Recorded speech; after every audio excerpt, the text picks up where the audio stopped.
artinya untuk pendanaan pendidikan di Aceh sudah itu satu.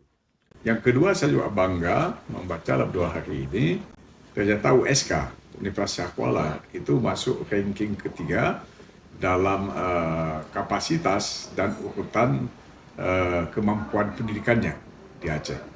Nah, itu juga satu yang membanggakan. Yang ketiga, kalau kita lihat para guru besar dan lulusan S3 hari ini di Aceh juga sangat mumpuni. Ya.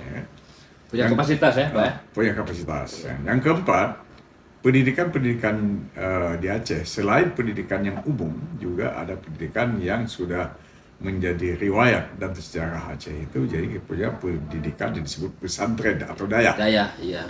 Nah, itu sejak saya dulu ada di Aceh, ya pendidikan dayah itu sangat dikhususkan.